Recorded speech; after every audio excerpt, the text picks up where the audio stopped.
Le RN est mort, là, avec ce qui vient de se passer. Parce que comme ils vont pas être loyaux envers Marine Le Pen, eh bien, Bardella va prendre la part du lion du RN, puisque les gens vont rester à l'intérieur, et les gens fidèles à Marine Le Pen, en voyant que, en fait, elle s'est faite avoir, vont quitter. Et je pourrais presque te donner la liste des députés qui vont quitter le RN. Mais c'est tous ceux qui ont une position beaucoup plus cohérente avec la tradition de ce parti vis-à-vis de Netanyahou, vis-à-vis de la Russie, vis-à-vis, eux vont partir parce qu'ils comprennent qu'ils n'ont plus leur place.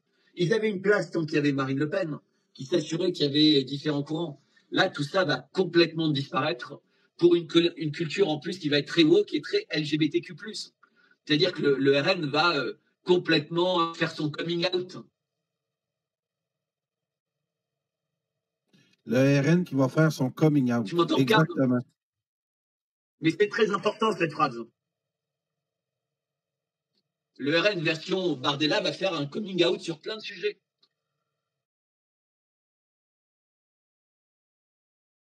J'ai Bertrand Scholler maintenant qui va venir nous livrer son analyse, ses opinions sur le dossier. Puis j'ai M. Vernachet qui voulait vous dire bonjour. Non, bonjour et bonsoir à la fois. Merci, M. Vernachet.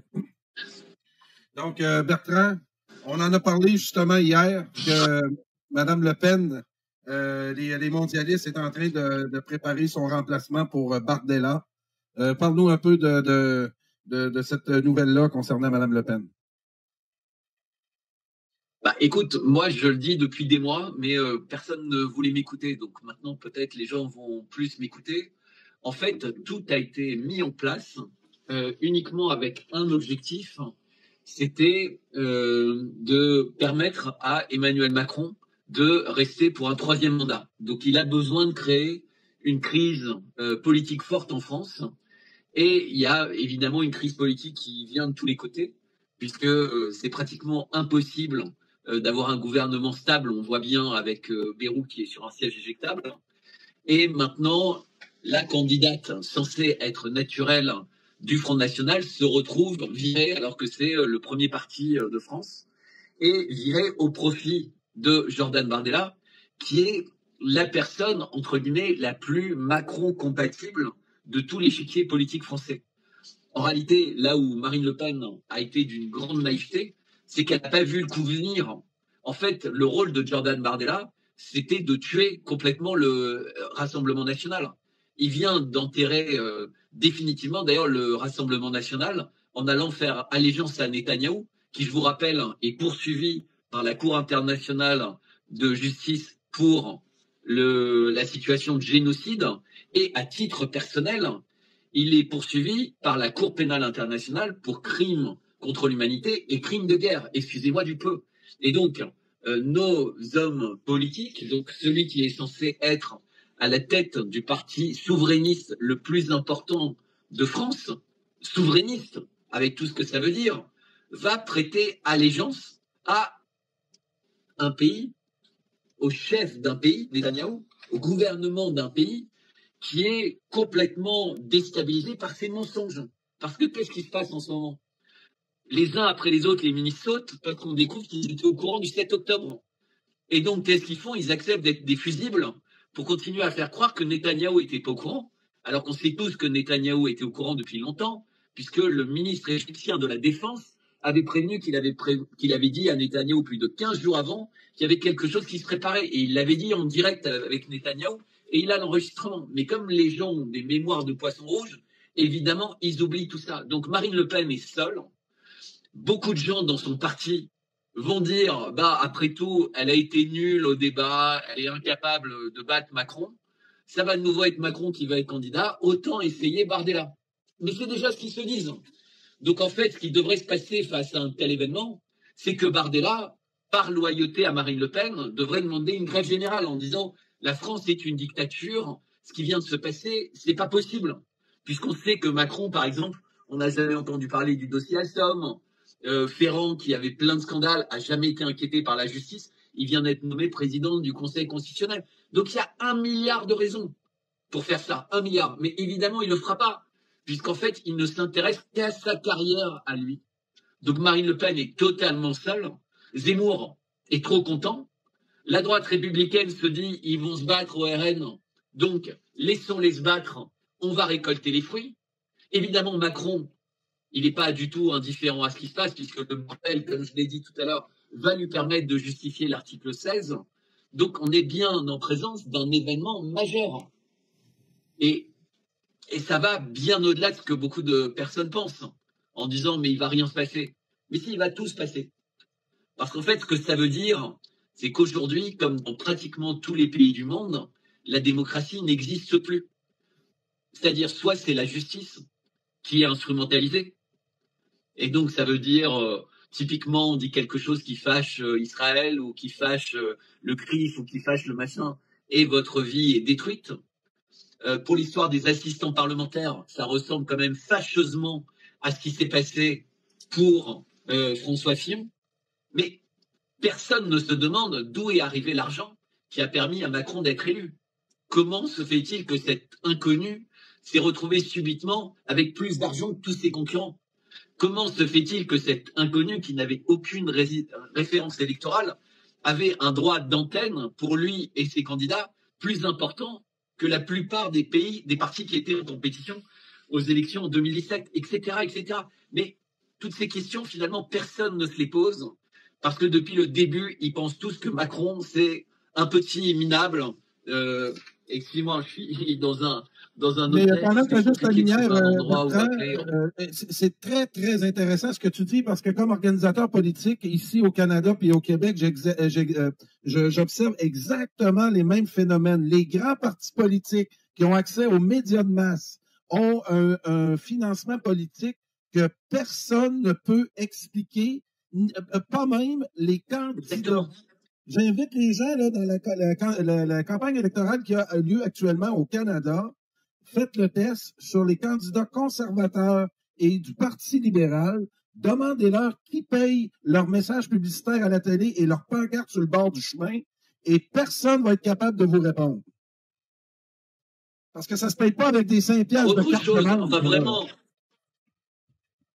j'insiste sur ce point. Marine Le Pen était complètement seule au tribunal pour son jugement. Seule. Il va y avoir des déclarations. On est triste, on ne comprend pas, on va faire appel, etc. Mais ça n'a rien à voir avec des déclarations de partis politiques. Si tu veux imaginer des bonnes déclarations, tu te dis, tiens, si c'était Donald Trump, qu'est-ce qu'il ferait? Tu vois ce que je veux dire? Ouais.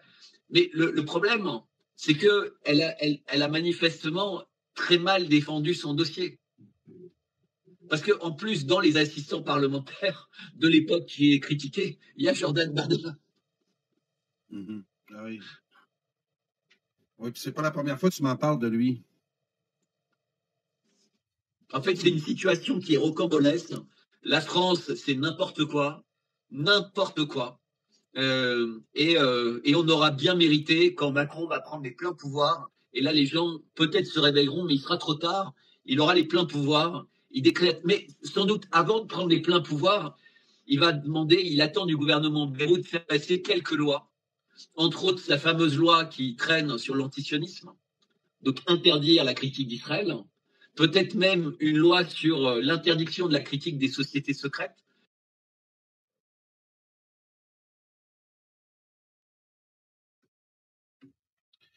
Plein de lois qui touchent la liberté d'expression. C'est ce que Bertrand nous livre là, en conclusion de cette émission-là. Je remercie Bertrand qui est actuellement en train d'effectuer une marche du chemin de Compostelle.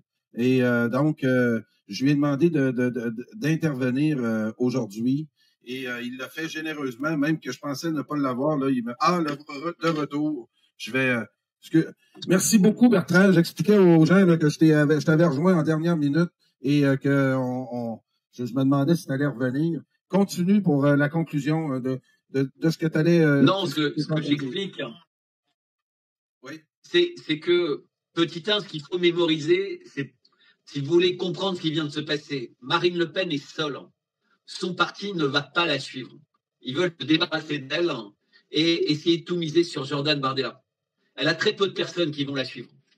D'une part, à cause de son nom, d'autre part, à cause de ses échecs précédents avec face à Macron. Ça, c'est la première chose. Mais c'est une grande naïveté. Parce que de toute façon, Bardella ne sera jamais élu, pour plein de raisons, je ne vais pas rentrer dans le détail. Je vais déjà expliquer ça avant les élections législatives et les élections européennes. Puisqu'on a bien vu, en fait, il n'avait pas créé d'événements autour de lui, il n'avait pas détruit le plafond de verre, alors que véritablement tout le monde déteste Emmanuel Macron. Mais en fait, les gens se rendent compte que Bardella, c'est un Macron d'extrême droite. C'est vraiment important d'avoir ça en tête. Bardella, c'est Macron d'extrême droite. Il est plus sioniste que Macron. Enfin, ça, c'est faux, mais c'est l'apparence. C'est-à-dire, Macron n'oserait pas aller faire allégeance comme Bardella et aller faire en Israël. Il est moins naïf que ça. Il est plus pro-Ukraine, pro-Zelensky que pratiquement aucun autre parti politique. Il est, en fait, dans tous les domaines, il est complètement extrême. En fait, il n'a aucune ligne politique. Donc, c'est un véritable pantin qui est très facile à manœuvrer. Et d'ailleurs, il faut juste se rappeler que les gens qui avaient coaché à l'origine Bardella disaient « c'est un mec de parti politique formidable, il n'a aucune culture générale, il n'a aucune conviction sur quoi que ce soit, il est juste excellent pour répéter ce que le parti lui demande de répéter ». Donc, on est vraiment en présence d'un super pantin auquel on pourra faire dire absolument n'importe quoi. Marine Le Pen, elle était... Bon, elle n'a pas été bonne, hein, il faut reconnaître, dans ses face-à-face avec Macron et dans sa manière de lutter pour les différentes candidatures. Mais au moins, c'était quelqu'un qui était indomptable, entre guillemets, incontrôlable. Elle était capable à tout moment de reprendre d'une certaine manière le sillage de son père. Alors, je sais que le père est détesté, il y a même des gens qui étaient très heureux qu'il soit mort, mais c'était quand même un personnage intéressant et qui, par exemple, sur des questions comme la relation avec la Russie, la relation avec la Palestine, avec Israël, était en parfaite opposition avec ce qui est devenu le RN. Le RN est devenu, entre guillemets, un parti qui n'a plus d'identité. Et la seule chose qu'il a, c'est qu'il ratisse large. C'est-à-dire, quand un Bardella va en Israël faire allégeance, il y a d'autres députés du RN qui sont sur des chaînes à parler du Ramadan, à parler de la possibilité qu'une communauté musulmane soit bien intégrée en France. Donc en fait, c'est devenu un parti cynique. Tu sais pas ce qu'ils veulent. C'est-à-dire, ils ont plein de députés comme ça. Donc le truc va exploser en vol. Exploser. Ça va être divisé parce que les gens qui sont loyaux à Marine Le Pen vont comprendre ce qui est en train de se passer. Mais il est trop tard. Le problème, c'est que le diable, entre guillemets, a mis dans la bergerie le candidat idéal pour détruire le RN. Le RN est mort, là, avec ce qui vient de se passer. Parce que comme ils vont pas être loyaux envers Marine Le Pen, eh bien, Bardella va prendre la part du lion du RN, puisque les gens vont rester à l'intérieur, et les gens fidèles à Marine Le Pen, en voyant qu'en fait, elle s'est faite avoir, vont quitter. Et je pourrais presque te donner la liste des députés qui vont quitter le RN. Mais c'est tous ceux qui ont une position beaucoup plus cohérente avec la tradition de ce parti, vis-à-vis de Netanyahou, vis-à-vis de la Russie, vis-à-vis, eux vont partir parce qu'ils comprennent qu'ils n'ont plus leur place. Ils avaient une place tant qu'il y avait Marine Le Pen, qui s'assurait qu'il y avait différents courants. Là, tout ça va complètement disparaître pour une culture en plus qui va être très woke et très LGBTQ+. C'est-à-dire que le RN va complètement faire son coming out. Le RN qui va faire son coming out. Tu m'entends, exactement. Mais c'est très important cette phrase. Le RN version Bardella va faire un coming out sur plein de sujets. Écoute, on a des problèmes avec ton signal actuellement, mais je pense que ça livre l'essentiel de ce que tu avais à dire sur le sujet. Puis on va en reparler. Oui, il faut que j'aille me coucher là, je suis crevé. Oui, merci beaucoup. Ok, bonne soirée à tous. Et on se reparle dimanche soir.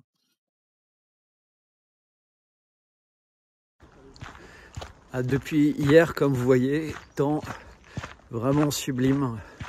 Il fait toujours frais, mais quel beau temps et puis quel paysage de la Lozère à perte de vue. C'est vraiment agréable. C'est une belle période également, puisque ça ressemble pas à une transhumance comme à d'autres périodes où, paraît-il, sur cette voie, il y a des dizaines, des centaines, parfois des milliers de personnes sur des tronçons de quelques dizaines de kilomètres, ce qui donne l'impression d'être dans une manifestation plus que dans un pèlerinage. Voilà, tout ça pour dire que je regarde un peu l'actualité entre ce qui se passe en France avec la condamnation de Marine Le Pen. Beaucoup de gens parlent de la partie inéligibilité qui est importante, mais la partie véritablement la plus importante, c'est quand même 2 ans de prison ferme, donc 4 ans de prison, dont 2 avec sursis, c'est-à-dire 2 ans de prison ferme. Voilà, donc je ne sais pas si elle avait pris un bon avocat, je ne sais pas si elle a choisi la bonne stratégie de défense, et surtout je ne sais pas si elle réalise à quel point elle est entourée de Néron, parce que son parti est devenu riche et puissant depuis les dernières élections, et ils sont nombreux à pas vouloir que ça change, parce que bah voilà, ça pourrait se pérenniser pendant longtemps, et ils apprécient beaucoup, entre guillemets, Jordan Bardella, qui est finalement hyper compatible avec la société dans laquelle on vit, comme on a pu l'observer avec son voyage expiatoire en Israël, où évidemment il a pensé aux otages, et ça c'est normal, tout le monde doit penser aux otages, mais étonnamment un silence complet sur les milliers de victimes civils innocents à Gaza, les centaines de journalistes tués, les dizaines de milliers de personnes qui sont enfermées sans aucun chef d'accusation dans les prisons d'Israël, qui ne sont pas vraiment des prisons. C'est vraiment des endroits abominables où même dans aucun pays les pires criminels sont enfermés. C'est-à-dire le niveau des prisons en Israël pour les Palestiniens, c'est pire que les pires fantasmes qui ont été racontés sur les prisons en Syrie. Je vous rappelle quand même qu'en Syrie, quand la fameuse prison a été libérée, entre guillemets, ils ont été obligés de créer des comédiens faux détenus pour avoir des histoires qui corroboraient tout ce que les médias avaient raconté depuis des années sur les mauvais traitements infligés par le régime de Bachar el-Assad. Et encore une fois, le régime de Bachar el-Assad avait affaire à des terroristes, à des coupeurs de tête, comme on a pu le voir, donc des gens sans aucune pitié, sans aucune humanité. Donc c'est pas forcément des personnes qu'on a envie d'emprisonner dans un 5 étoiles. Mais bon, tout ça c'est compliqué à comprendre quand on est depuis des années malmené, aussi bien depuis l'école, par les médias, les livres, le cinéma, etc. On est véritablement pris au piège d'une matrice et c'est difficile d'en sortir.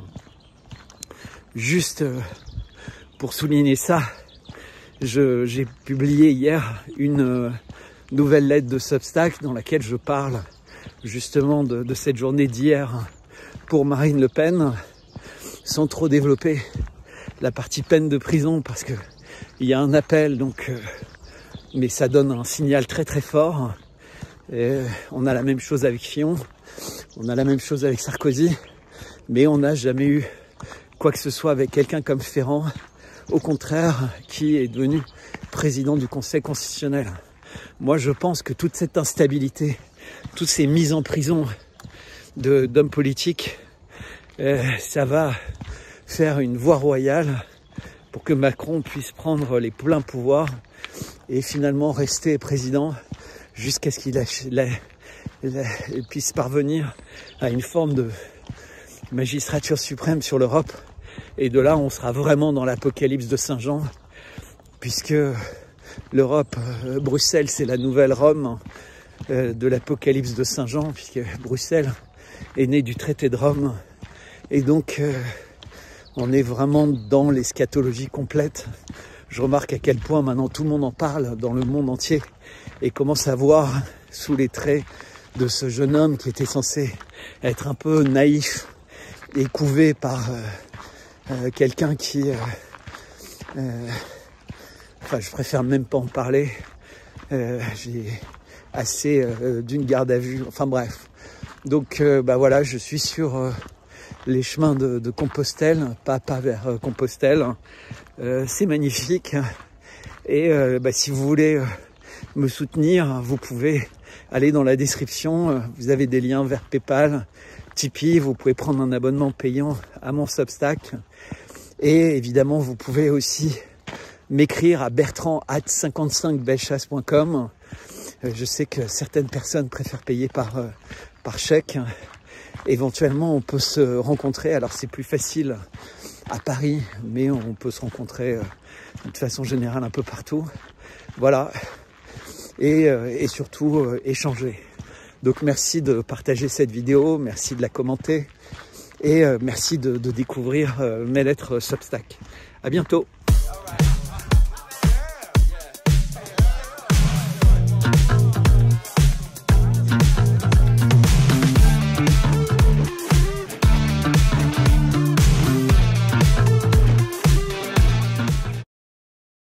Donc, sans plus tarder, en direct de quelque part sur le chemin Compostelle, parce qu'il a repris sa marche au nom de la bande de Gaza.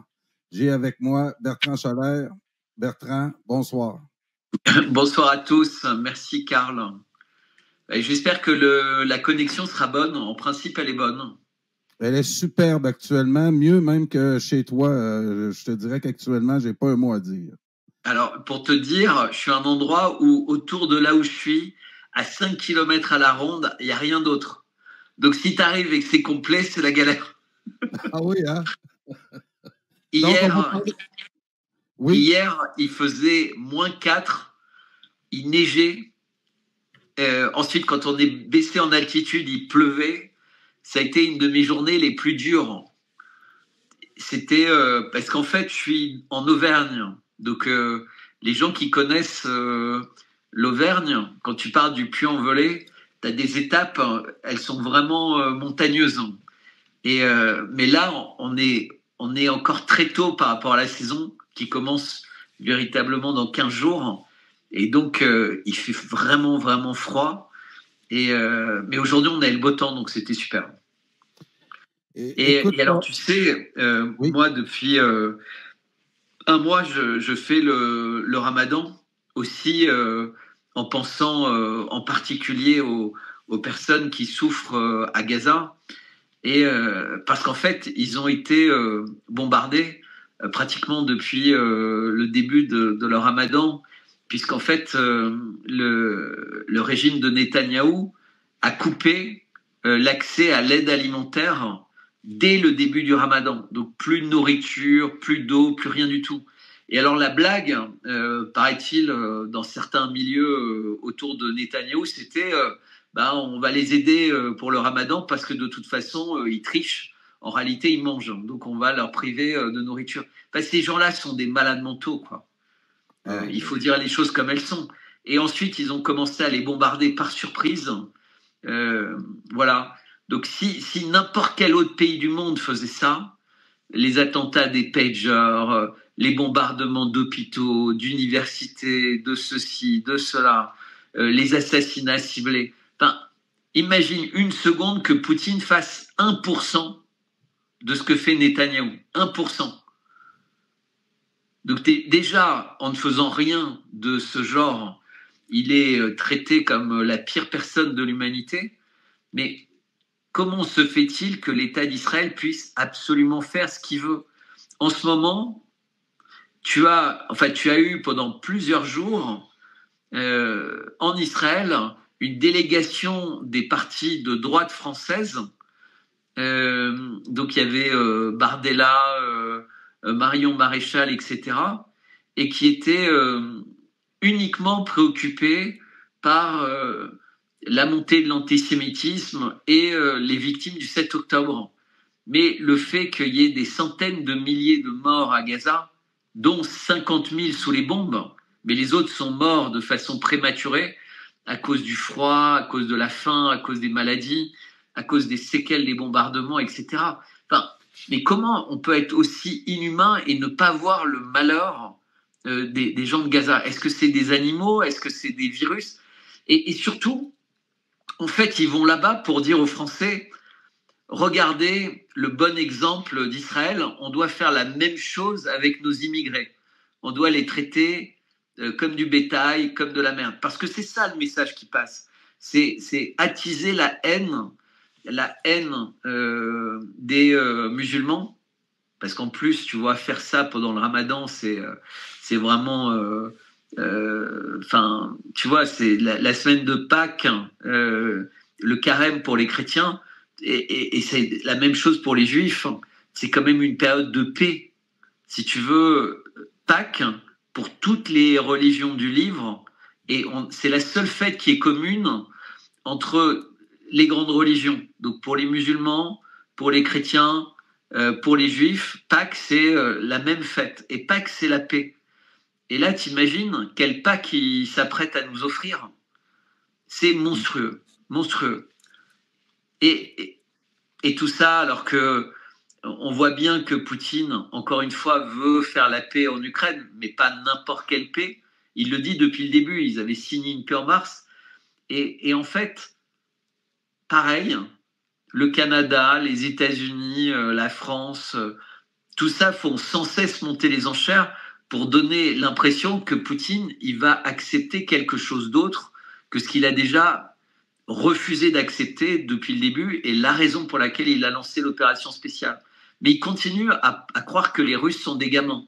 Ah non, mais si tu signes pas mon traité de paix minable, je vais te sanctionner.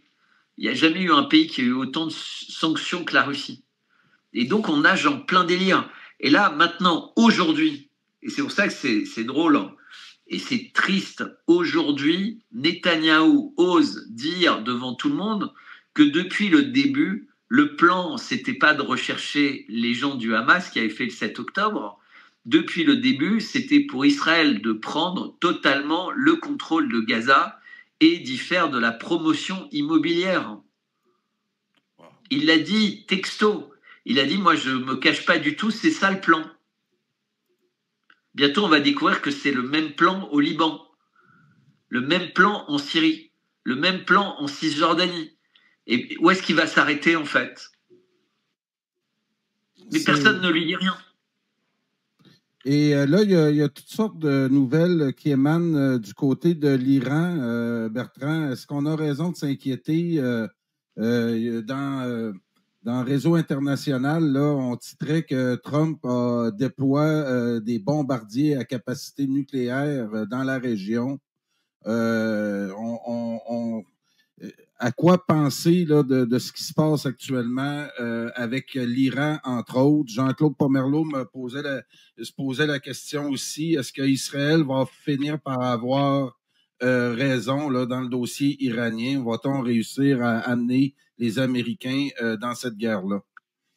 Alors déjà, petit 1, l'Iran, juste lui tout seul, a la plus grande capacité de missiles de toute cette région.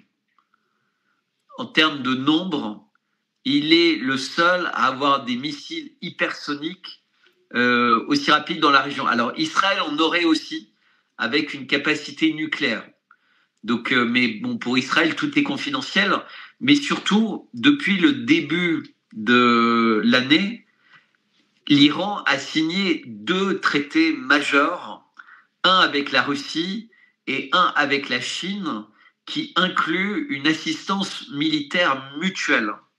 Ça veut dire que c'est exactement la même chose que l'article 5 du traité de l'OTAN. Ça veut dire que si effectivement les Américains envoient des bombes nucléaires sur l'Iran, puisque c'est ce qui est sous-entendu, bah, automatiquement, ils rentrent en guerre. Mais là, c'est vraiment une guerre. C'est pas comme ce qui se passe en Ukraine, puisqu'il y a cet accord qui existe entre l'Iran et la Russie. Et donc là, en ce moment, les Russes doivent réexpliquer ça à Trump. Et c'est pour ça que Trump est fâché. Parce qu'en fait, il a jamais imaginé que les Russes et les Chinois étaient aussi solidaires de l'Iran. En fait, ils pensaient que les Chinois s'intéressaient qu'à Taïwan, que les Russes s'intéressaient qu'à l'Ukraine, et que finalement, l'Iran, ça dérangerait personne. Et d'autant qu'ils ont des plans terribles pour l'Iran, puisque ça inclut aussi l'annexion de l'Arménie par la Turquie et l'Azerbaïdjan. Et l'idée, c'est vraiment d'isoler complètement l'Iran, puisque l'Iran a été isolé de la Syrie, puisque maintenant il y a un nouveau gouvernement. L'Iran est en train d'être isolé de l'Irak, puisque l'Irak, il y a les mêmes assassinats de tous les chefs militaires et chefs religieux en Irak. Alors personne n'en parle parce que les gens ne peuvent pas parler de tout. Hein. Ils parlent du Liban, ils parlent de Gaza, ils parlent de tout ce qui se passe partout dans le monde, de l'Ukraine, des crises en France. Mais voilà, il y a des assassinats vraisemblablement commis par le Mossad partout en ce moment, également en Irak. Et il y a le Yémen qui est bombardé quasiment quotidiennement par les États-Unis. Alors que le Yémen ne demandait qu'une chose, le rétablissement de l'aide humanitaire à Gaza. Tiens, le Yémen a recommencé à dire on interdit la présence de bateaux israéliens dans la mer Rouge tant que l'aide humanitaire n'est pas réacheminée à Gaza. Ce qui était quand même quelque chose de normal. Puisqu'en droit international, quand il y a un génocide, toutes les nations doivent intervenir pour empêcher le génocide d'arriver. Le seul pays au monde qui agit conformément au droit international, le seul, c'est la Russie. C'est le Yémen. Ah, le Yémen. Ah, OK. Mais non, la Russie, elle agit diplomatiquement. Oui. Elle ne peut pas... si tu veux, provoquer cette escalade. Parce que si la Russie se met à menacer d'embargo les bateaux américains ou israéliens, ça va aller au-delà. Mais évidemment, et là où tu as parfaitement raison, c'est que les missiles qu'utilise le Yémen, c'est des missiles russes. Évidemment, les Yéménites, ils n'ont pas le loisir de créer des missiles hypersoniques qui sont capables de faire 1000 km précisément depuis quelque part au Yémen. Et donc, mais les Russes avaient prévenu. Ils avaient dit, puisque les Américains, les Israéliens, les Turcs, etc., vous fournissez des armes aux Ukrainiens, eh ben nous, on va fournir des armes à vos ennemis. Il l'a dit, Poutine. Il n'a pas caché. Et pour l'instant, l'ennemi numéro 1 de tous ces gens-là, parce qu'il a en plus le courage d'utiliser les armes, c'est le Yémen. Et donc, le Yémen reçoit, soit directement, mais a priori par l'intermédiaire de l'Iran, des armes et des conseillers pour les utiliser. Mais c'est exactement ce que les gens sont surpris. Mais en Ukraine, il y a des avions occidentaux, des missiles occidentaux, des chars occidentaux, avec des formateurs occidentaux. Au moment du 7 octobre, il y a eu des milliers de personnes qui ont quitté l'Ukraine parce que c'était des binationaux israéliens pour venir dans la campagne de génocide de Gaza. Eh bien, ces gens-là, évidemment, ils étaient là-bas parce que c'était des experts militaires israéliens, parce que c'était des formateurs, etc. On les a vus en interview. Et donc, ça choque personne que l'armée israélienne, l'armée américaine, l'armée française, l'armée allemande, l'armée polonaise envoient ou acceptent, parce que tout ça, c'est bien évidemment du cinéma. Le mec démissionne officiellement, puis il devient mercenaire, mais dès qu'il revient, il a son salaire ancien avec une prime, sa famille a une espèce d'assurance vie qui est multipliée. Tout ça, c'est des mensonges. Et si par hasard, ils sont tués, on dira c'est des humanitaires. Alors tu vois, les humanitaires, ils ont tué, ils ont tous le même profil. Ils étaient capitaines ou commandants dans l'armée une semaine avant de commencer à être humanitaire. Merci de préciser ça. C'est très important ce que tu précises concernant le Yémen, parce que Donald Trump, c'est de par ses ordres là, qu'on a bombardé le Yémen. Puis Jean-Claude m'explique bien en ce moment, est-ce qu'Israël va réussir à les amener contre l'Iran? Puis j'entends certains analystes ici souhaiter quasiment que Trump fasse le ménage en Iran. Est-ce qu'on peut expliquer ce soir aux gens que c'est pas une bonne idée? C'est vraiment pas une bonne idée et encore une fois, c'est le fond de l'histoire, c'est Israël. J'ai perdu Karl. Oui? Je sais pas si... Ah oui? Je t'ai perdu. Non. Je sais pas Nous, si... on t'a pas perdu. C'est les joies. Écoute, j'ai toutes sortes de problèmes ce soir. Mais je vais répondre à ta question. Vas-y. Trump, il a fait campagne et il a été élu en disant qu'il était le président qui ne faisait pas de guerre. Ouais. Il a été élu en disant qu'il allait régler le problème de la paix, enfin le problème de la guerre et des morts en Ukraine très rapidement. Pour l'instant, Trump échoue sur tout. Pourquoi ? Parce qu'en fait, il ne se focalise pas que sur la paix, il se focalise aussi sur la possibilité de gagner beaucoup de milliards. C'est-à-dire qu'il n'est pas capable d'avoir un seul objectif à la fois. Il a besoin de multiplier les objectifs. À cause de ça, on en a déjà parlé ensemble, il s'est fait avoir vis-à-vis de l'Ukraine, avec ses fameuses négociations sur les terres rares. Et depuis des semaines, il annonce qu'il va obtenir un contrat sur les terres rares. Mais ça n'arrive jamais. Parce qu'à chaque fois qu'en fait, en contrepartie de ces milliards de terres rares qu'il espère avoir en Ukraine, eh ben, évidemment, les Ukrainiens, les Français, les Allemands, ils font monter la pression. Et là, aujourd'hui, Zelensky vient de dire « Non, mais moi, j'ai la preuve. Tout ce que les Américains nous ont donné, c'était des dons. » Et d'ailleurs, on a même Lindsey Graham qui avait dit « Tout l'argent qu'on dépense en Ukraine, c'est le meilleur investissement possible. » Donc, un investissement, c'est pas un prêt. C'était vraiment, on investit dans le sang des Ukrainiens pour qu'ils fassent la guerre à notre place aux Russes. Oui. Et donc, moi, je suis pas fan de Zelensky, mais il rappelle l'évidence à Trump. Tu peux pas dire à quelqu'un, je te donne plein d'argent pour que tu acceptes d'être de la chair à canon, et ensuite lui dire, tu as perdu plus d'1 million de personnes entre les morts et les handicapés, mais en plus, tu vas payer pour avoir perdu autant de personnes grâce à nos armes qui t'ont convaincu de ne pas faire la paix quand tu aurais dû faire la paix, c'est-à-dire avant même que l'opération spéciale commence. Donc, si tu veux, ça frise l'indécence, ça frise le ridicule, mais parce que là-dessus, il est très mal conseillé, Trump.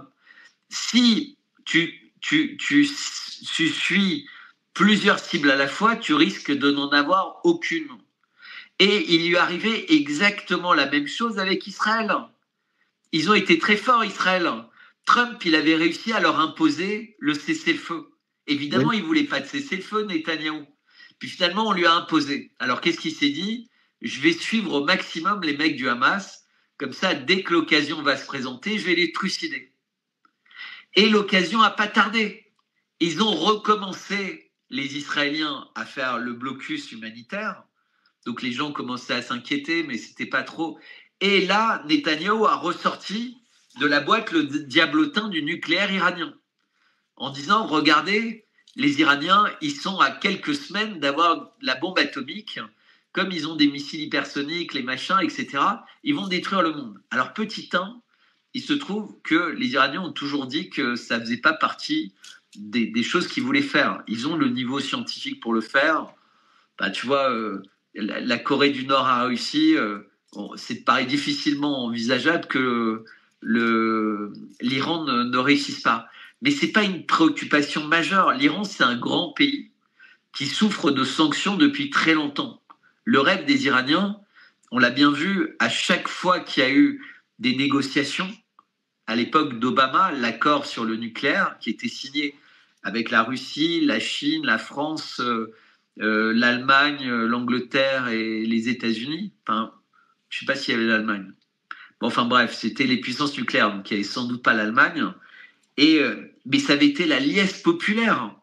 Ils étaient tous heureux. Ça, c'était en 2015. Et Trump arrive en 2016 et paf, il dit non, je dénonce l'accord. Mais en fait, ils ne se rendent pas compte que après, les Iraniens n'ont aucune confiance en lui. Ils n'ont pas envie de discuter avec lui. Parce que Trump oublie que c'est pas parce qu'il est le pays le plus puissant, qui peut mettre des sanctions, qui peut. Maintenant, le monde a changé. Les Chinois et les Russes ont dit aux pays plus faibles, si vous voulez, on peut vous protéger. C'est ce qui se passe en Afrique. Ils ont envoyé des forces spéciales pour terrasser les terroristes qui sont en réalité créés par les colonisateurs ou par la guerre en Libye ou par les révolutions de couleur. Parce que tous les problèmes d'Afrique, tous les problèmes du Moyen-Orient, tous les problèmes qu'il y a en Europe, ils ont tous la même origine. La volonté de coloniser les pays pauvres ou, par exemple, ou la volonté d'Israël de dominer le monde entier.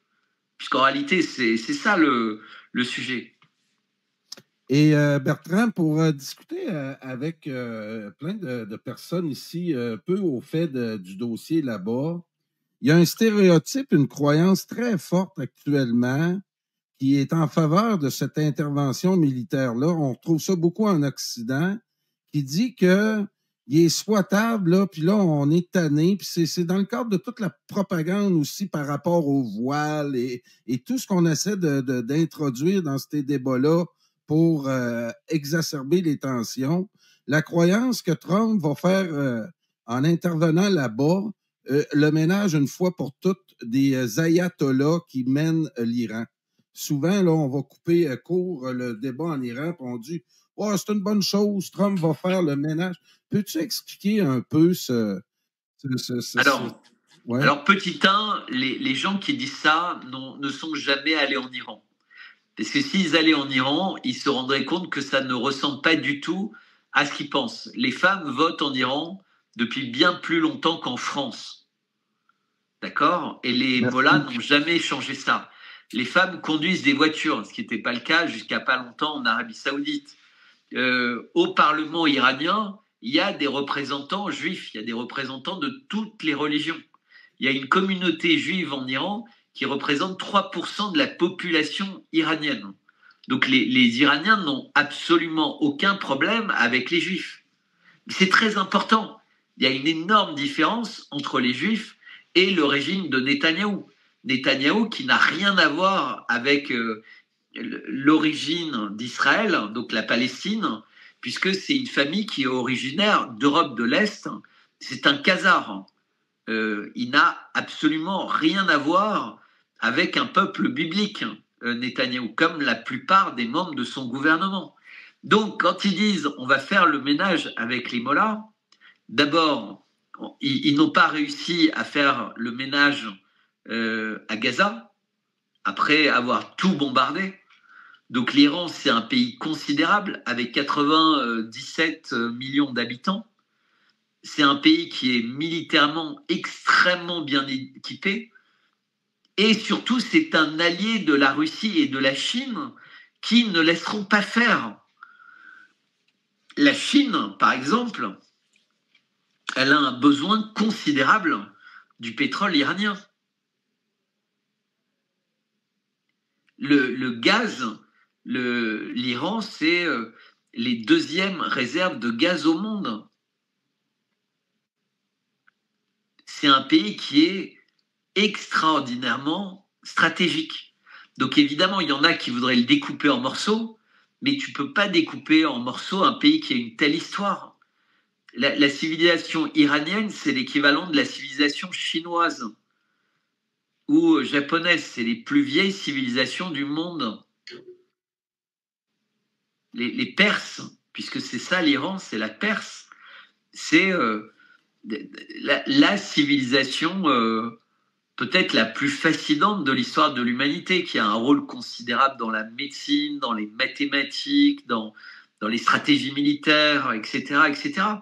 Et qui aujourd'hui est un pays dans lequel le peuple vit heureux. La seule difficulté, ce sont les sanctions de l'Occident, parce qu'on n'a pas respecté les accords qu'on avait avec les Chinois. Et c'est pour ça que maintenant, pas avec les Chinois, avec les Iraniens, c'est pour ça que maintenant, les Chinois et les Russes traitent en direct avec l'Iran et n'ont rien à faire des sanctions américaines. Donc ils livrent des missiles, ils livrent des avions. Les Russes viennent d'annoncer qu'ils livraient des Sukhoi 35. Et puis c'est là aussi là, que Trump, selon toi, apprend beaucoup de la diplomatie internationale actuellement. Il y a une remise à jour de sa politique. Qu'est-ce qui se passe dans la tête de Trump quand actuellement, quand il voit qu'il est mal informé comme ça? Mais pour Trump, c'est terrible. Je vais donner plusieurs exemples. Petit 1, on peut se demander pratiquement s'ils ne l'ont pas tué finalement et qu'ils l'ont laissé gouverner, c'est ils lui laissaient un terrain tellement détruit qu'en fait, il peut très difficilement réussir. Ouais. Petit 1, aux États-Unis, dans tout ce qu'il entreprend, les juges disent niet. Donc il ne peut rien faire. Tout ce que Trump promet, ça ne se passe pas. Les juges refusent.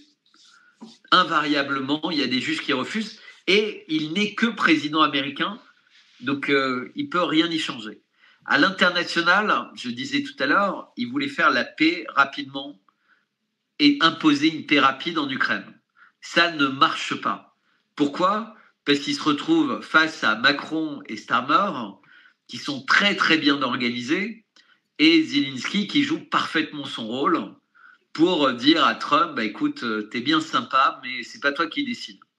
Et donc Poutine aimerait bien que Trump soit plus clair, plus ferme, mais encore une fois, c'est ce que je disais tout à l'heure, Trump essaie de jouer sur plein de tableaux. Il essaie d'annoncer aux Américains qu'il a gagné des centaines de milliards qu'avait perdu Biden. Donc il ne sait pas vraiment ce qu'il veut. Est-ce qu'il veut de l'argent ? Est-ce qu'il veut la paix ? Est-ce qu'il veut... Ensuite, il avait dit « Je vais obtenir la paix à Gaza ». Mais ce n'est pas une paix qu'il propose, c'est la raison pour laquelle Netanyahou détruit tout, c'est que les Palestiniens ne veulent pas bouger. Donc il fait du nettoyage ethnique, mais ça a dépassé ce cap-là, c'est devenu vraiment un génocide. Parce qu'un nettoyage ethnique, en principe, tu pousses les gens dehors. Ça s'appelle la Nakba, etc. Sauf que les Palestiniens, ils ne veulent plus bouger de chez eux. Ils ont ça, mais jusqu'au fond de leur sang. C'est leur terre, on leur a déjà tout pris. Il faut regarder les cartes de la Palestine pour réaliser. Enfin, ils avaient tout le territoire et les Anglais ont décidé, manu militari, de donner une partie du territoire à un État qui allait se créer, celui d'Israël. Sachant qu'avant même cette décision des Anglais, des milliardaires juifs de plein de pays achetaient de plus en plus de terres dans lesquelles ils installaient des kibboutz et qui s'étendaient au fur et à mesure. Donc on voit bien la carte. Aujourd'hui, la Cisjordanie, si on zoomait, mais c'est absurde. Et Gaza, vous voyez comme c'est tout petit, il n'y a même plus de frontières en réalité avec l'Égypte. Donc ils n'ont, entre guillemets, de contact qu'avec Israël. Ils n'ont même pas le droit d'aller en mer de Gaza. C'est-à-dire qu'ils ont une limite à quelques centaines de mètres de la plage, sinon ils se font tuer. Ils ne se font pas repousser, ils se font tuer. Donc ils se font tirer dessus directement. Enfin, là, tu vois plus en gros plan, mais regardez la Cisjordanie. Tout le jaune, le vert clair, c'est ce qui a été pris par les colons.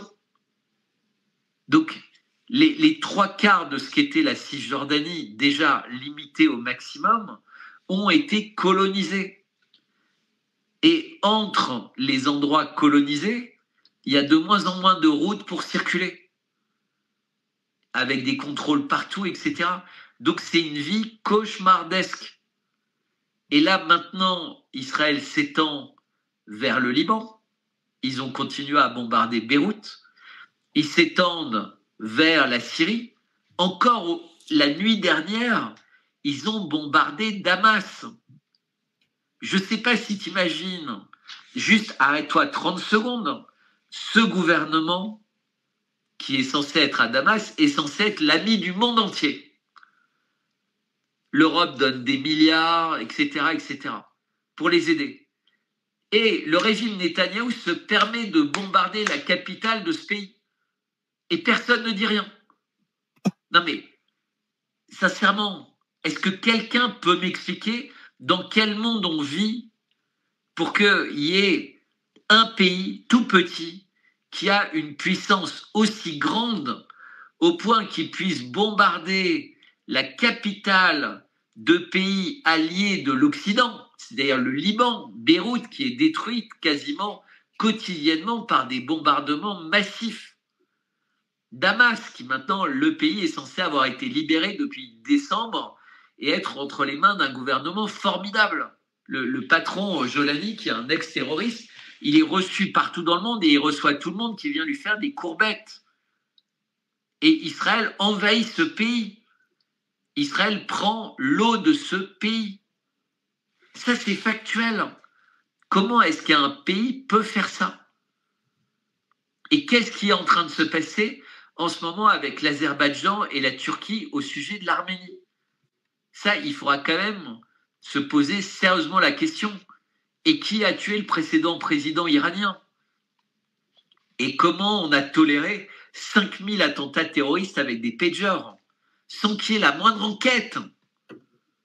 Il n'y a pas eu la moindre enquête, Karl. Écoute, c'est ce qu'on découvre, tu nous l'expliques d'émission en émission. Tu es un de ceux qui m'explique le plus précisément possible l'état profond qui contrôle la haute finance. Tes nombreuses connaissances nous permettent de bien comprendre.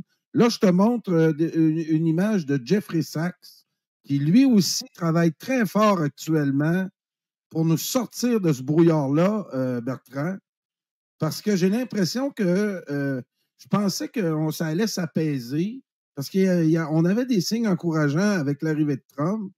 Mais là, est-ce qu'on a sous-estimé la force des mondialistes, du groupe qu'on voit en Europe, Macron et compagnie, nous, Carney, qui embarquent dans cette propagande-là? Les mondialistes n'ont pas dit leur dernier mot. Mais on en revient toujours au même. C'est-à-dire, si tu considères que Macron ou Netanyahou agissent pour l'argent, pour le pouvoir, alors évidemment, c'est incompréhensible ce qui se passe. C'est incompréhensible, tu vois. Les gens qui pensent que Macron cache des millions à droite à gauche, si c'était l'argent qui l'intéressait, il dealerait avec Trump, avec machin, il ferait... non, ils sont dans une lutte eschatologique. C'est-à-dire, la France est un tout petit pays. Ah oui. 70 millions d'habitants, on a quelques armes nucléaires, on a une armée complètement obsolète, on a une industrie qui est quasiment rabougrie, on n'a pas pour l'instant d'intelligence artificielle, on a nos industries qui sont un peu développées, c'est dans le monde du luxe et c'est un peu dans l'agroalimentaire, etc. Bon, maintenant un peu dans l'armement, mais le Rafale, si tu veux, c'est un avion qui a quasiment 30 ans, donc être fier d'un avion qui a 30 ans quand tous les 5 ans, les Russes et les Chinois sortent un nouveau modèle, si tu veux, ça fait un peu la honte. C'est comme nos sous-marins nucléaires, on en a 2 en mer, on ne sait même pas dans quel état ils sont et ce qu'il y a à l'intérieur. Donc la France, c'est vraiment pas un pays significatif quand tu compares à la Russie, la Chine, l'Inde, l'Indonésie, évidemment les États-Unis. Mais pourtant, on a une influence considérable parce que depuis toujours, on a une très forte diplomatie, qu'on a un siège au Conseil de sécurité de l'ONU, mais surtout qu'en fait, il y a des Français extrêmement introduits dans toutes les grandes organisations internationales. Donc, on en a au FMI, à la Banque mondiale, dans tous ces endroits-là. Et il y en a énormément, évidemment, dans les grands groupes américains, il y en a partout. C'est-à-dire, quand tu vas aux États-Unis, tu as des Français qui sont à des postes de très haut niveau dans toutes les boîtes. Donc, on a un pays qui est influent. Et aujourd'hui, on a un président de la République depuis 7 ans qui veut foutre le bordel dans le monde et devenir le grand chef. Alors au début, les gens pensaient que le bordel, ça se passait parce qu'il était mauvais. Et maintenant, de plus en plus, les gens se disent, mais est-ce que c'est pas vraiment... Alors je suis désolé, je lâche le mot. Est-ce que c'est pas le diable, l'antéchrist? Et là, d'un seul coup, ils se disent, putain, on a traité Scholler de tous les noms il y a 5 ans quand il a commencé à en parler. Quand il a fait l'analyse de la photo, on l'a vraiment pris pour un fou. Et finalement, si c'était lui qui avait raison. Mais ouvrez les yeux. Tout ce qui s'est passé depuis 2 mois qui paraît aberrant, c'est-à-dire Trump qui se fait complètement avoir par Zelensky quand il va à Washington, on découvre que celui qui tirait les ficelles, c'était Macron. On a même une autre fois Zelensky qui gaffe, il est en conférence de presse, il décroche son téléphone pour parler à Macron, avec qui il est en ligne directe. Mais on a exactement la même chose avec Netanyahou. Il faut savoir que ce petit homme, où on vous explique, non mais tous les journalistes dissidents, tout le monde depuis 7 ans vous disent Macron est nul, dans 3 mois, il a disparu, il est fini. Et vous continuez à les croire. Ça fait 7 ans qu'ils vous annoncent qu'il ne tiendra pas jusqu'à l'été, qu'il ne tiendra pas à Noël, qu'il ne tiendra pas jusqu'à Pâques. Et il est de plus en plus puissant, mais vous écoutez encore les truffes qui vous disent que c'est un moins que rien.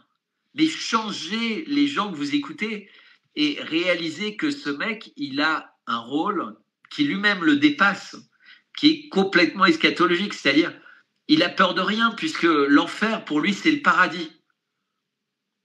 C'est ça qui est important. Et donc, Macron tire les ficelles. Si tu veux, quand tu es Trump ou quand tu es Poutine, bah, tu vas pas parler de n'importe comment de nucléaire, tu vas pas parler. Mais en fait, à cause de Macron, ils sont tous obligés d'aller sur ce terrain-là. C'est-à-dire que même Trump rentre dans l'escalade nucléaire, mais qui est une folie furieuse. Le même Trump qui, il y a quelques semaines, disait « il faut qu'on arrête l'arsenal nucléaire ». C'est-à-dire que quand Trump suit son instinct, il est parfait. Il dit il faut arrêter la course au nucléaire, il faut qu'on trouve un moyen d'arrêter. Ou quand il dit je veux pas voir Zelensky. Ou quand il dit il y a plein de choses, son intuition est très bonne. Mais le problème, c'est qu'il y a des conseillers autour de lui qui réussissent, ou alors des discussions qu'il a avec Macron ou avec d'autres, et qui réussissent à complètement le retourner. Et il se met à penser l'inverse de ce qu'il pensait la veille. Et souvent, c'est par cupidité, ça peut être parce qu'il y a 15 personnes qui lui disent la même chose, et il a envie de les croire à la fin en se disant bon, bah, peut-être qu'ils ont raison, ce qu'ils disent fait sens. Et parce que Trump, à la fin, si tu veux, c'est un businessman. Donc quand tu as l'habitude d'être chef d'entreprise, bah, de temps en temps, tu délègues.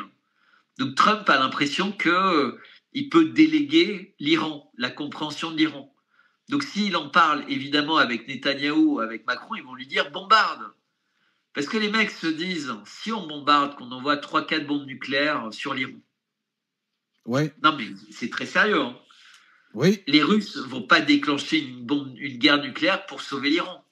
Ils vont faire comme Hiroshima ou Nagasaki. Ben voilà, ils vont fermer leur gueule. Il y avait un mec de Fox News aujourd'hui à la télé qui disait de toute façon, on vit dans un monde complètement aberrant. On a bombardé avec des bombes atomiques le Japon et ce sont nos alliés. Oui. Donc, sous-entendu, on peut faire ce qu'on veut au monde quand on s'appelle les Américains. Tout le monde accepte tout ce qu'on fait. On fait des sanctions. On rend le dollar uniquement une monnaie papier pas convertible. On imprime 40 000 milliards de dollars pendant la période du Covid. Mais dans un monde normal, les gens auraient bazardé leurs dollars, puisque c'est du vol. Ben oui. Le monde entier qui a des dollars se retrouve avec un truc qui vaut 3 fois moins cher qu'avant le Covid, puisqu'ils en ont. L'Amérique n'est pas devenue plus riche, elle a imprimé plus de dollars qu'il en existait depuis l'origine. C'est donc que ça vaut au mieux la moitié de ce que ça valait avant. Ben non, ça n'a pas changé de prix. En fait, les gens payent les dettes des États-Unis. On revient à ton sujet du début. C'est-à-dire qu'en fait, les Américains se permettent tout Et là, ça a changé. Les Russes disent niet, les Chinois disent niet. Et c'est là où Trump, au milieu de cette espèce de folie, a cet instinct, cette intuition qui doit parler avec Xi Jinping, qui doit parler avec Ben Salman, qui doit parler avec Poutine et qui doit rester main dans la main avec Elon Musk. Parce que c'est que si ces 5-là se mettent à travailler complètement ensemble, qu'ils vont virer Netanyahou et qu'ils vont virer Macron. Mais s'ils ne réussissent pas à travailler ensemble, c'est Netanyahou et Macron qui vont faire la pluie et le beau temps jusqu'à ce que le monde explose. Parce qu'à un moment, le monde explosera. Il faut se rappeler cette phrase très importante de Poutine. Un monde sans la Russie n'est pas un monde. Sous-entendu, si vous deviez détruire la Russie, on détruira le monde entier. Mais les Iraniens pensent exactement la même chose. Pour les Iraniens, un monde sans l'Iran, c'est pas un monde. Et là, même les Iraniens qui appartiennent à la diaspora pensent la même chose. Ils n'ont pas envie qu'Israël devienne le maître de la Jordanie, de l'Irak et de l'Iran. Parce que le grand Israël, il peut devenir très grand avec Netanyahou. Pourquoi il s'arrêterait? Effectivement, pourquoi il s'arrêterait? Parce que quand tu regardes la Khazarie, dont je parlais tout à l'heure, au début, c'est tout petit. Et puis, à un moment, ça s'approchait de Moscou. C'est là où les Russes ont dit stop. Et ils ont levé une énorme armée et ils les ont terrassés. Ça prend des connaissances vraiment particulières pour aborder ces sujets-là. Puis, tantôt, j'ai parcouru cet article-là, La fabrication de l'histoire juive. Et ça reprend tout ce que tu nous expliques là, sur les Khazars. Comment on a fabriqué cette légende-là. C'est un article que j'invite les gens à aller consulter aussi, en plus de ton Substack, bien sûr. La fabrication de l'histoire juive. Moi, là, ça reprend un peu tout ce que tu nous parles depuis plusieurs semaines. Très intéressant de comprendre ça. Oui. Si on veut comprendre là, les problèmes qu'on vit actuellement. Et je veux aussi, tu es quelqu'un qui me l'avait expliqué à l'époque, puis qu'on surveille ça. Poutine a dit également qu'il mettrait fin à cet empire des vampires qui règne sur le monde depuis 500 ans. Et ça aussi, je commence à identifier. C'est quoi ces vampires-là? C'est qui suce le sang des nations? Et rappelle-toi ce que j'ai dit tout à l'heure. C'est très important. En Iran, il y a 3% de juifs. Il n'y a aucun problème lié à des gens qui pratiquent leur religion normalement. Le problème, c'est que dans la religion juive, il y a la Torah, qui est le livre historique, et il y a le Talmud, qui est un livre plus récent. Et si tu lis le Talmud, mais c'est le livre le plus violent et le plus haineux qui soit sur Terre. Il faut faire bouillir Jésus-Christ et Marie dans de la merde. C'est pas moi qui le dis, c'est le Talmud. C'est très excessif, si tu veux. C'est un livre, et c'est là où tu as cette notion de peuple élu qui a été complètement travestie. Au début, quand Dieu dit à Abraham, tu seras le peuple élu, ça veut dire tu vas être un peuple qui va éclairer le monde entier par rapport à ma parole. Et j'ai confiance en vous.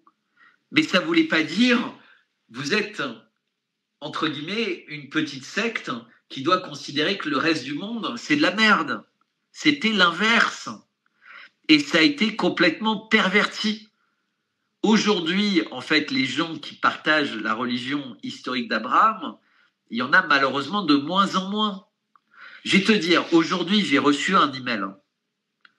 Je dis aux gens que je fais le ramadan. Et ça ne me pose aucun problème. Moi, je suis catholique, mais je respecte complètement les juifs, les musulmans, les bouddhistes. Moi, je respecte tout le monde. Franchement, oui. Si c'est des gens qui sont humains, libres, qui ne sont pas de... Moi, je respecte tout le monde. Et la personne me dit « Oh, j'ai appris que vous faisiez le ramadan, vous me dégoûtez, vous êtes une pauvre merde, vous êtes machin.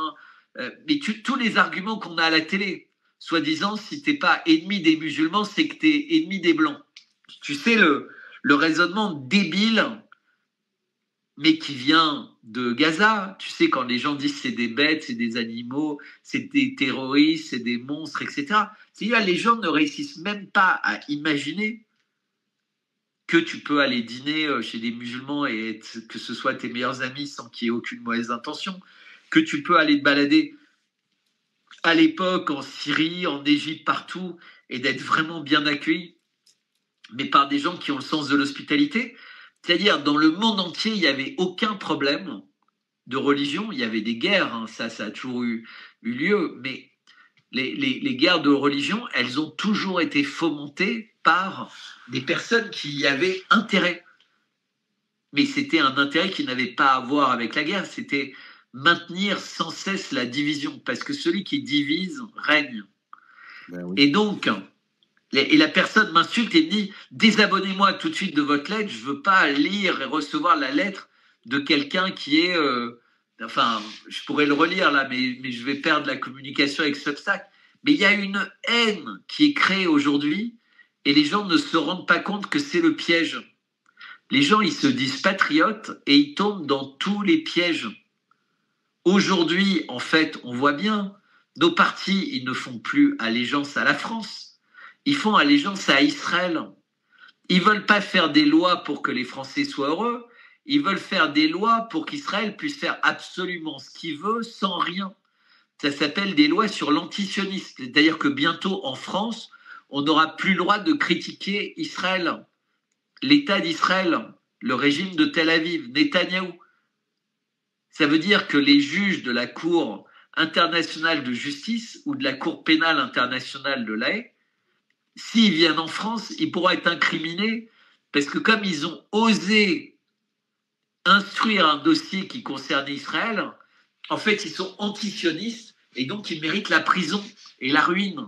Non mais, on est dans le pays le plus fourbe du monde. Les gens patriotes ne réalisent pas qu'en fait, on n'a plus un Parlement qui est même capable d'avoir la moindre lucidité par rapport à un génocide qui se passe sous nos yeux. Et Bertrand, grâce à tes connaissances aussi et à d'autres, il y a beaucoup d'incompréhension aussi au niveau du Hamas. Je continue la réflexion de celui qui me dit que Trump devrait faire le ménage au Proche-Orient, débarrasser l'Iran des ayatollahs. Et l'autre chose aussi qui est beaucoup ancrée dans les stéréotypes, il faut que le Hamas se distance de toutes les influences de l'Iran, que toute la région doit être nettoyée de l'influence de l'Iran et on l'associe au Hamas. Moi, je pose le Hamas n'a même pas de lien avec l'Iran. Il n'y a jamais eu de lien entre le Hamas et l'Iran. Ah oui, puis c'est des puisque le Hamas, il est en lien avec le Qatar, et le Qatar, c'est le concurrent de l'Iran. D'ailleurs, les dirigeants du Hamas sont au Qatar.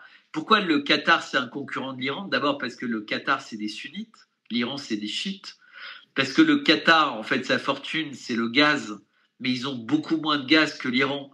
Et donc, si l'Iran était plus sous sanction, eh bien, c'est l'Iran qui vendrait le gaz et pas le Qatar, puisque c'est beaucoup plus pratique pour l'Europe, par exemple, d'acheter du gaz à l'Iran qu'au Qatar. Il faut regarder une carte, ça sera évident immédiatement.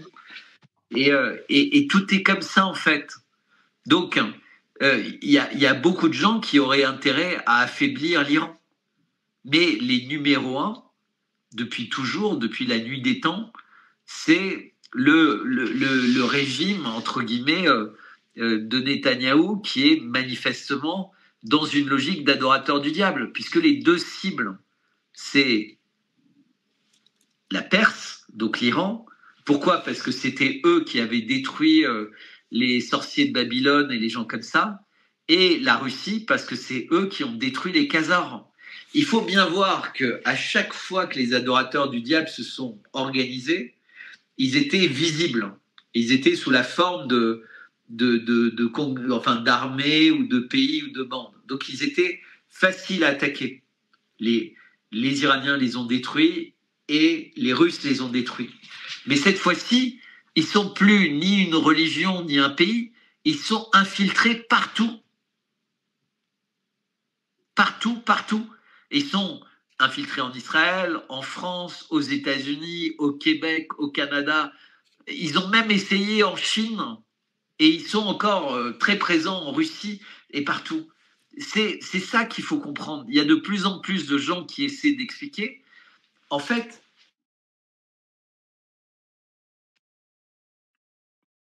oui, qui essaie d'expliquer. Il y a eu une coupure. Je vais vous dire, on a des événements quand même particuliers, là, sans parler de théorie de boycott. J'ai eu beaucoup de misère aujourd'hui à faire mes émissions en direct. On va attendre que Bertrand revienne. Parfois, dans ce temps-là, il doit mettre fin à son... il doit sortir de son ordi et revenir. Ça va juste me donner l'occasion de renchérir sur tout ce que Bertrand Scholler nous dit sur Macron. Et j'ai tombé sur cette vidéo-là qui m'a... encore une fois, je suis quand même intéressé par l'approche eschatologique de l'actualité que Bertrand nous offre à toutes les semaines. Écoutez ça, très intéressant. Oui, c'est comme ça que je le vis. Je ne suis pas en train de faire une carrière. J'ai d'ailleurs jamais cherché vraiment à faire une carrière dans ma vie. J'ai poursuivi des objectifs, j'ai cherché à comprendre, à apprendre, à réussir des choses, à mener des combats. Je crois jamais avoir eu le sentiment que je faisais une carrière. Et depuis que je suis rentré dans le champ politique, je vis ça comme une mission. Il y a une dimension de spiritualité. Il y en a une. Et en tout cas, la conviction qu'il existe une transcendance, oui. Quelque chose qui dépasse, qui vous dépasse, qui vous a précédé et qui restera. Je crois que notre génération doit savoir que la bête de l'événement est là. Elle arrive. Alors, tu vois, c'est drôle, Karl. Ça, c'est des montages que j'ai fait il y a plus de 3 ans. Ah oui? Ouais, dans une vidéo qui est ma vidéo numéro 38. C'est facile, voyons. hein. Elle est sur YouTube. Et j'en ai fait 3-4 qui durent parfois 1 heure, 1 heure et demie, 2 heures. Il y a eu des modèles réduits. Mais le truc, c'est que les gens, subitement, découvrent que Macron leur a jamais menti. La bête de l'événement, la transcendance, tout détruire pour reconstruire, la paix, pas la guerre, non, la guerre, c'est la paix. Enfin, ces espèces de vrais faux lapsus. C'est comme un vrai sketch. Mais je sais plus, j'ai expliqué quelque chose et j'ai été coupé, mais je sais plus ce que c'était. Que les gens découvrent que Macron disait la vérité, Bertrand. Ben oui, mais complètement. Mais surtout, c'est-à-dire, il veut tout détruire et il veut prendre le pouvoir sur Terre. Mais pas au sens d'un homme normal, il le dit, c'est de la transcendance. Au moment des élections européennes, quand les gens lui disent « Mais qu'est-ce qui vous a pris de dissoudre juste avant des élections européennes ?» Et il dit « Je sais pas, c'était par transcendance. C'est une voix qui m'a dit « Fais ça. » Et il l'a fait. Mais c'est important il l'a dit. Ah oui. Et on voit bien qu'il fonctionne comme ça. Il n'est pas dans un fonctionnement normal.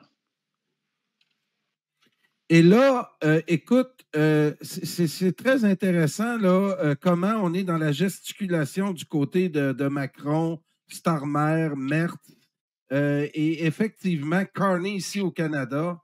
On découvre vraiment là, qu'il y a de quoi qui n'est pas normal qui se passe actuellement. Oui. Certains Américains nous disent ce que les Européens jouent actuellement, ce n'est que de la gesticulation. Et là, on va écouter ce petit passage-là d'1 minute et le terme que Macron vient d'inventer, c'est-à-dire des forces de réassurance. Écoutez comment c'est compliqué comme concept et comment il s'enfarge. Et ensuite, je veux ton commentaire, Bertrand, là-dessus. Que nous pourrions déployer le jour d'après en Ukraine. Ces forces de réassurance, c'est l'objet de la proposition franco-britannique d'il y a plusieurs semaines, n'ont pas vocation à être des forces de maintien de la paix. J'ai répondu hier à l'un de vos collègues pour bien clarifier ce point. Elles n'ont pas vocation à être des forces présentes sur la ligne de contact. Elles n'ont pas vocation à être des forces qui se substituent aux armées ukrainiennes. Mais ce seraient des forces de quelques États membres présents, parce qu'il n'y a pas unanimité sur ce point. Certains États n'ont pas la capacité de le faire, d'autres, le contexte politique qui le leur permet, ou l'accord. Mais ce seraient des forces présentes dans certains endroits stratégiques préidentifiés avec les Ukrainiens, qui signeraient un soutien dans la durée, une réassurance des Européens et auraient un caractère de dissuasion à l'égard d'une potentielle agression russe. Wow! Quel exposé, Bertrand. Ça dépasse... Alors déjà, ça devrait faire sourire tout le monde, puisque la Russie est censée vouloir envahir l'Europe, et Macron, là, dans un bon lapsus, dit au cas où il y aurait une agression russe. Donc on voit bien que les Russes ne sont pas dans une logique d'agression, ils sont dans une logique de faire ce qu'ils ont dit, c'est-à-dire libérer entièrement et mettre à l'abri le Donbass, la Crimée et peut-être la région de Zaporijjia, un jour ou l'autre la région d'Odessa, enfin les régions historiques russes. Mais ils n'ont pas du tout envie d'envahir, évidemment, ni la Pologne, ni l'Allemagne, ni la France, ni personne. Il n'y a pas de volonté d'agression. Après, tu as ce vocabulaire. Il faut savoir que Macron a parlé d'envoyer des troupes au sol, il a parlé de nucléaire. Est-ce que la réassurance, c'est uniquement des soldats avec des fusils? D'accord? Ou alors, est-ce que c'est des soldats avec des batteries antimissiles ou antiaériennes? Ou alors, est-ce que c'est des armes nucléaires? C'est quoi la réassurance? Est-ce que c'est des avions nucléaires? Est-ce que c'est des missiles nucléaires? Est-ce que c'est des sous-marins nucléaires français ou anglais en mer Noire? Ça s'arrête où, en fait, la réassurance de Macron? Parce qu'évidemment, tu ne peux pas prétendre vouloir effrayer les Russes en mettant 50 soldats avec des couteaux et des fusils. Donc, il ne précise pas ça. Ça, c'est sa spécialité. C'est très vague. On va mettre des troupes de certains États parce que tout le monde n'est pas d'accord ou tout le monde ne dispose pas d'un contexte politique. Lui, qui est censé être détesté par tout le monde, 95 ou 99% du Parlement français est d'accord à 100% avec sa politique au sujet de l'Ukraine. Et au niveau de la politique pour Israël, ça doit être 80%. Donc, il y a rarement eu un président qui faisait autant l'unanimité pour lui. Et je répète, pourtant, les gens qui nous regardent, il y en a peut-être 50% qui continuent à croire qu'il est très faible et qu'il n'a pas de pouvoir. Et en même temps, il déroule ses lois. Il avance sur la monnaie numérique, il avance sur la destruction de l'hôpital, il avance sur la censure, avec sans cesse plus de lois pour censurer les gens. Il avance sur les impôts, les ZFE. Alors, un jour, on nous dit que ça n'aura pas lieu. L'autre jour, on nous dit, mais si, mais ça aura lieu, mais sous une autre forme. Enfin, de toute façon, il se moque de nous. Il s'amuse de nous. Il fait exactement ce qu'il veut. Et il nous amène où il veut. Exactement. Donc, écoute, quand je suis tombé sur cette vidéo-là, tu m'apprends que c'est toi qui avais fait le montage ou c'est une partie de ce que tu as déjà montré. Oui, ça, les gens qui vont regarder mes vidéos, ils peuvent faire le marché, ils peuvent faire des émissions pendant 1 an. Ah oui. Puis là, c'est en plein dans le cœur de l'analyse de, comme tu dis, on essaie de chercher une logique actuellement économique ou militaire ou autre, on voit qu'on est complètement là, dans l'irréel. Puis plusieurs là, qui sont moindrement informés, on comprend très bien que c'est de la gesticulation et qui n'ont pas les moyens de leur ambition. Donc, il y a de quoi qui va se passer bientôt. Là. Dans combien de temps, on ne le sait pas, mais c'est une situation qui ne peut pas durer. Mais tu sais, il y en a dans le chat qui disent, mais à un moment, Poutine, il va finir par s'énerver.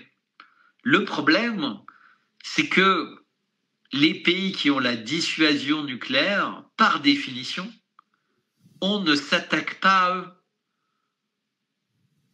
Et c'est pour ça que la dissuasion nucléaire, en principe, elle est limitée à un seul pays. Elle n'est pas partageable. Puisqu'évidemment, tu ne vas pas risquer un holocauste nucléaire pour un pays qui est autre et qui n'est pas lié à ta dissuasion nucléaire. Et c'est bien ce sur quoi misent les Israéliens en se disant les Russes et les Chinois n'iront pas sauver les Iraniens si les Iraniens sont sous le coup d'une attaque nucléaire. Parce qu'en fait, les accords de défense réciproque excluent le nucléaire. Puisque le nucléaire, c'est quelque chose qui, par définition, s'il y a un pays qui est assez fou pour l'utiliser, ben, tout le monde est sur le coup. Donc, avant de faire de l'escalade nucléaire, les pays réfléchissent un tout petit peu, si tu veux. Puisque une guerre nucléaire en 2025, c'est la fin de l'humanité. Et Macron dit sans cesse qu'il utilisera l'arme nucléaire. Et même si nos sous-marins sont un peu obsolètes, même si nos rafales sont pas terribles, même si nos missiles, nos silos de missiles sont pas très bons, mais ça fera quand même des dégâts. Tu peux pas envoyer 200 ou 300 ou 400 missiles nucléaires et croire qu'aucun va arriver. Donc, il y en aura peut-être 10, 15, 20 qui vont vraiment toucher leur cible. Et comme chacun d'eux est 10 ou 100 fois plus puissant que Hiroshima ou Nagasaki, ça donne une idée de ce que ça sera. Oh, et puis, il faut commencer à en parler sérieusement parce que c'est là qui, sans créer de la peur, il est l'heure de dénoncer ces gouvernements-là. Exactement. Ah oui, ah oui. Mais pour ça, quand tu vois, regarde, demain, il va y avoir une décision pour Marine Le Pen. Mais imaginons qu'elle ne soit pas éligible, qu'elle soit interdite. Ouais. Ça veut dire que le candidat, ce sera Bardella. Ouf. Mais c'est la personne la plus compatible avec Macron. Et quand je dis la plus compatible, c'est vraiment la plus compatible. Ah oui. Leur goût alimentaire, leur goût machin, tout leur goût, quoi. Je comprends. Je comprends très bien. On est dans un délire inimaginable. Écoute, puis... Et donc, elle risque d'être rendue inéligible juste parce que ça leur fera plaisir de la faire disparaître du paysage, parce qu'elle n'est pas aussi facile à contrôler. C'est pas un aussi bon soldat. Exactement. Exactement. Puis là, pour terminer, je veux me référer à ton Substack, puis avec quoi j'ai débuté l'émission. Tout ce qui concerne... je veux bien aussi un petit peu coup de pouce par rapport à Compostelle. Surtout c'est encore plus cher qu'en été. Parce qu'il n'y a presque pas d'endroit ouvert. Donc tout est super cher, tous ceux qui sont ouverts. Je mets le courriel à Bertrand en bas de l'écran. J'ai mis ton Substack dans le descriptif de l'émission. Donc, n'hésitez pas à encourager Bertrand à continuer de nous informer de façon aussi assidue qu'il fait depuis maintenant plusieurs années. C'est la COVID. C'est tout l'épisode de la COVID qui t'a lancé dans cette mission-là, Bertrand. Ah, là, complètement. Il est arrivé, hein? Ouais. Et là, l'Ukraine est arrivée, puis encore une fois, là, ça rentre dans toutes tes analyses. Et là, on en profite. Et dernière question, parce que je surveille ça avec Jean-Claude et d'autres, tout ce qui concerne le dollar américain, l'hégémonie du dollar américain. Jean-Claude m'avertit que Trump va tout faire pour sauver le soldat dollar. Et j'ai l'impression qu'on n'en parle pas beaucoup actuellement. Il y a la réserve d'or aussi qu'on découvre.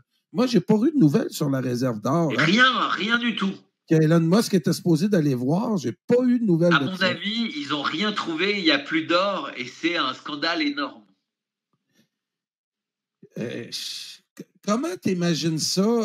J'ai l'impression que l'effondrement des monnaies est une chose que certains prévoient depuis longtemps.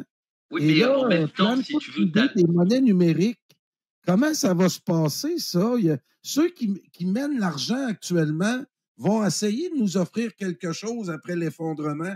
C'est eux autres qui n'existe pas. Mais qui n'existe pas. La monnaie numérique, c'est pas une monnaie, c'est une laisse. OK. Une fois que tu as compris ça, tu as tout compris. Si tu as de l'or, de l'argent, des tableaux de valeur, une maison, un terrain, des bonnes bouteilles de vin, une montre de collection, une voiture de collection, tu possèdes quelque chose. OK. Sincèrement, si tu as un bitcoin, qu'est-ce que tu possèdes? Ouf. OK. T'imagines, la monnaie numérique, ce sera pire. Parce que le bitcoin, il est contrôlé par une communauté qui sécurise l'idée que ça vaut quelque chose. Ça vaut rien, en fait. C'est un instrument auquel on donne une valeur très grande. C'est bon. Après, on pourra avoir un très long débat là-dessus. Je suis sûr qu'il y a plein de gens qui écoutent et qui ne sont pas d'accord. Et sans doute avec des arguments très valables. Mais la seule chose qui est certaine, c'est que les monnaies numériques gérées par les États, il se passera à l'échelle des individus exactement ce qui vient de se passer avec les 200 milliards de la Russie. À tout moment, ils pourront dire cette ligne de code, elle est bloquée. Parce que cet argent numérique, ce ne seront que des lignes de code. Wow. Et donc, la deuxième conséquence de ça, c'est que quand les gens vont se rendre compte que l'informatique, l'intelligence artificielle, tout ça, c'est le danger, personne ne voudra débrancher les machines parce que c'est là que sera tout l'argent des gens. Et donc, les gens qui auraient dû se battre contre ces machines un jour, ou contre la domination des intelligences artificielles, ils se battront contre les gens qui veulent les détruire, de peur qu'on détruise leur argent. C'est très important ce que je viens de dire. C'est un piège incroyable. C'est-à-dire que les gens qui devraient le plus se battre contre ça seront les meilleurs alliés de ça. Ah. Puis, explique-moi qu'est-ce qui va arriver avec l'argent liquide. Il y a des pays qui ont fait faillite dans les dernières décennies. Ça a donné des fils dans les guichets automatiques. On limitait l'accès à notre argent à, mettons, 50 $ par jour. Ouais. Est-ce que c'est comme ça qu'on risque de vivre un effondrement de nos monnaies? Il y a la situation en Allemagne dans les années 30 qui est peut-être un exemple. Comment vois-tu ça en ce moment? Écoute, moi, ce que je ressens, et je vais parler des États-Unis avant de parler de la France, okay. C'est que Trump, il est tellement inquiet en ce moment qu'il essaie absolument d'avoir des succès pour éviter qu'il y ait une défiance incroyable qui se passe. Et c'est pour ça que Poutine, Xi et Ben Salman essayent d'aider au maximum Trump et Musk. Parce que si l'Amérique s'écroule, le monde entier s'écroule. Ah oui. D'une manière ou d'une autre, c'est un pays qui est trop important à l'échelle mondiale. La consommation américaine, l'attitude des Américains dans plein de domaines, etc., c'est un pays qui compte. Mais aujourd'hui, la monnaie américaine ne vaut plus rien. C'est-à-dire si la Russie et la Chine décident d'agir vis-à-vis des Américains comme si c'était leur ennemi, mais l'Amérique s'effondrerait comme un château de cartes immédiatement. Et leur GI et leur BlackRock et tout ça ne pourrait rien y changer. Et donc... c'est de la monnaie de singe, si tu veux. Ça ne vaut rien. Oui, puis c'est que quand le conflit en Ukraine a commencé, c'est ce que Jean-Claude m'avait dit, on va assister à la fin de l'hégémonie du dollar américain. Moi, je pensais que ça allait se faire rapidement. Et là, j'ai appris pendant ces 3 ans-là que personne n'a avantage à ce que le dollar américain tombe rapidement. Non, mais surtout, il faut énormément de temps pour créer un système qui puisse faire parachute quand le dollar tombera. Parce qu'ils ne veulent pas que le dollar tombe, mais les Américains ont tellement mal géré le dollar qu'il va tomber à l'insu des autres, qui préféraient que le dollar retourne sur le droit chemin parce que c'est un instrument qui est unique et qui est utile à l'échelle mondiale. Mais comme les Américains ne respectent personne, ils ne respectent pas leur argent. À une époque, les gens ont fait confiance au dollar parce qu'il valait l'équivalent en or. Et puis un jour, les Américains ont dit « Non, mais il n'y a plus d'équivalent or ». Je ne sais pas si tu imagines. Jusqu'à là, on te donnait un papier, on disait « Il vaut de l'or ». Et maintenant, on te dit « Ça ne vaut rien ». C'est juste un instrument d'échange. On vous paye votre travail avec ça et grâce à ça, vous pouvez manger. Donc, c'est uniquement quelque chose qui... Et donc, quand ça avait une valeur, bah, c'était génial parce qu'on pouvait le convertir dans quelque chose avec lequel on était sûr d'aller n'importe où dans le monde et ça valait. Maintenant, c'est terminé. Donc, le seul objet transactionnel, c'était le dollar qui était accepté partout dans le monde. Tu étais dans un souk au Maghreb, au fin fond de l'Afrique du Sud, en Australie, n'importe où. Tu dis, j'ai 20 $, j'ai pas d'argent. Les gens vont les prendre. Et ils vont te rendre la monnaie, d'ailleurs, sur des dollars. Ils vont aller regarder le cours de bourse. Ils vont dire, OK, si tu leur donnes des euros éventuellement, mais si tu leur donnes des florins danois, les gens vont te dire « Ah non, pas question » ou des rands sud-africains. Donc, le problème, c'est que pour l'instant, les BRICS travaillent à un système qui sera une alternative au dollar pour sécuriser les échanges. Parce que quand tu fais des échanges, à un moment, il faut que les gens se mettent d'accord sur un montant dans une monnaie de référence. Parce que parfois, en fait, tu dis, je t'achète ça, et tu as le cours du rouble et le cours du rand sud-africain. Sauf que le rand, dans la nuit en question, perd 10% et la monnaie russe gagne 3%. Bah, ça veut dire qu'il va y avoir quelqu'un qui va gagner 13%. Et l'autre va perdre 13%. Et ce n'est pas possible dans les échanges. Tu t'es obligé de sécuriser. Et donc, le dollar servait de système pour sécuriser. C'est-à-dire, il y avait un moment, celui qui voulait acheter, il achetait des dollars, et celui qui voulait vendre, il acceptait des dollars, et donc il regardait la valeur des dollars par rapport au prix qu'il voulait, en rouble ou n'importe. Et donc, la transaction avait lieu en dollars. Donc, chacun prenait ses responsabilités. Et là, d'un seul coup, tu dis, non, on va trouver autre chose au milieu. Est-ce que ce sera de l'or ? Est-ce que ce sera un mélange de monnaie et de l'or et du pétrole et du machin ? Je ne sais pas. Mais on continuera la semaine prochaine parce qu'il faut que j'arrête. Oui. Là, en fait, j'ai plein de signaux me demandant de rendre la chambre. C'est très intéressant. Puis on se reparle la semaine prochaine. Amitié à tous.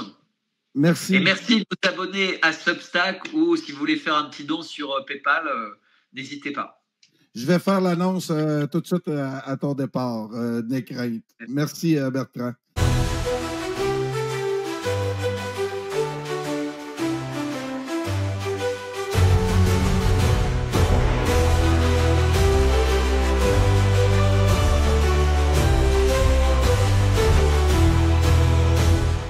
Loud and more loud, the crowd will swell, the people shouts responding well, o'er the land in glad news tell. From sea to sea, from pole to pole, the echoes of that bell shall roll, till freedom comes through every soul.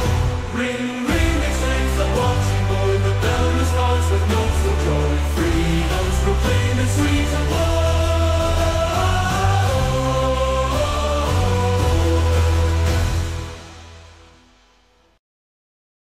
Abonnez-vous, s'il vous plaît, à mon Substack.